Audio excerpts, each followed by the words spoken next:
হঠাৎ করে নতুন বৌমার গলায় একটা সোনার চেন খুঁজে পাওয়া যাচ্ছে না।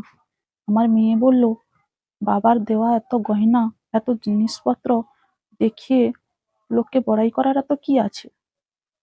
এখন আত্মীয় স্বজন লোকজন সবাই জেনে গেছে, এবার বুঝুক ঠেলা। আমিও তালে তাল মিলিয়ে বললাম, হ্যাঁ গো বৌমা, তা বাবার আছে দিয়েছে, এত লোকজনকে জানানোর কি আছে? তা সে অনেক খোঁজাখুঁজির পরেও চেনটা আর পাওয়া গেল না। তারপর আত্মীয় স্বজন সবাই বাড়ি থেকে চলে গেল। একদিন সকালে বৌমা রান্নাঘরে গেল তরকারি করার জন্য। মেয়েটা বলল, ভাগ্যিস আমি চেখে দেখেছিলাম মা, নইলে আজকে কেউ দুপুরে খেতেই পারতো না। আমি বললাম, কেন রে, তরকারিতে কি নুন হয়ে গেছে? জানতাম এত বড় বংশে বিয়ে হয়েছে, সামান্য নুনের আন্দাজ নেই। এখন কি হবে? কি আর হবে? আমি একটু জল দিয়ে ফুটিয়ে নামিয়ে নিই, না হলে সবার খাওয়া লাটে উঠবে যে। বিয়ে যখন একবার হয়েছে, কি আর করবে? না পারবে ফেলতে, আর না পারবে রাখতে। যাই হোক, সেদিনও সামান্য নুন দেওয়া নিয়ে তরকারিতে মেয়েটাকে আমি কম কথা শোনাইনি। এইভাবে কেটে গেল কয়েক বছর। এদিকে ছেলেটার বিয়ে হওয়ার পরপরই মেয়েটার কিন্তু বিয়ে হয়ে গেছিল। কিছু বছর পরের সকালের কথা। একদিন সকালে কিছু মুড়ি আর একটু ছোলা সিদ্ধ নিয়ে সবে দুকাল মুখে তুলেছি, এমন সময় মেয়েটা ফোন করছে।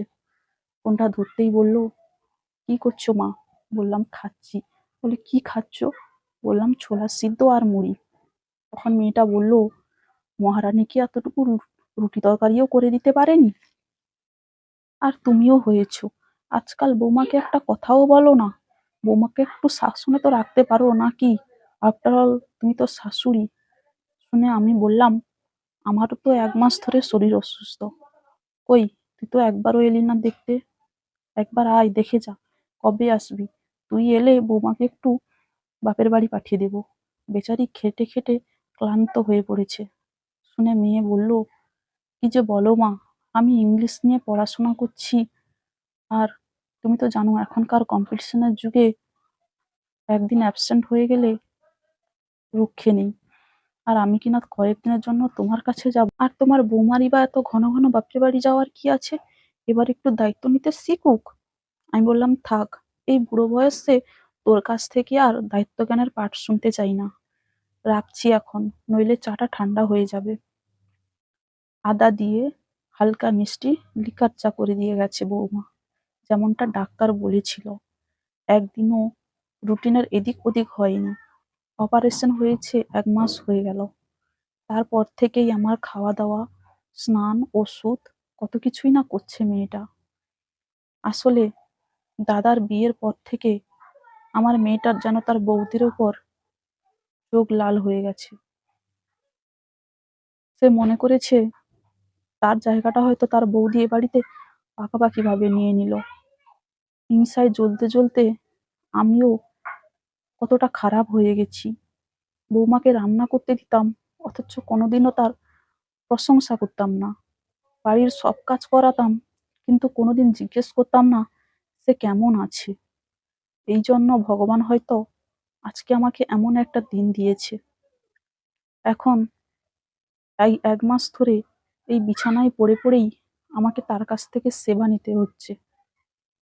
অথচ একদিনও সে মুখ ফুটে কিছু বলেনি। সেদিন উঠোনে পা পিছলে গিয়ে পড়ে আমার পায়ের হাড়টা ভেঙে যায়। ডাক্তার থেকে যাবতীয় দৌড়ঝাঁপ করেছে আমার ছেলে বৌমা। অথচ অন্য কেউ এসে একবারও আমাকে দেখেনি।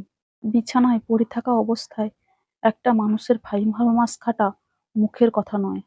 অথচ একদিনও পুরনো কথা তুলে একটাও কথা শোনায়নি আমাকে। বলল, মা, উঠে বসুন, চুলে তেল দিয়ে দিই, তারপরে মাথাটা ধুয়ে দিব।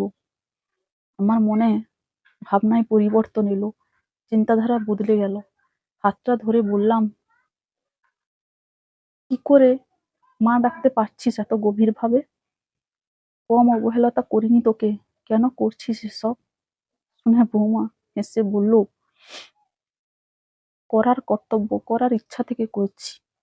আমরা মেয়েরা যখন বিয়ে করে শ্বশুর বাড়িতে আসি, আমরা খারাপ চিন্তাধারা নিয়ে আসি না, শুধু একটু ভালোবাসা আর একটু সম্মান পেলেই আমরা খুশি। আমরা কোনোদিনও মুখ ফিরিয়ে নিই না, আর যখন মুখ ফিরিয়ে নিব তখন জানবে ধৈর্যের বাঁধ ভেঙে গেছে। মাথা ধুয়ে দিল, চুল মুছিয়ে দিল, চুল আঁচড়াতে আঁচড়াতে বলল, এক জায়গায় একাধিক বাসন থাকলে ঠোকাঠুকি অবশ্যই লাগবে।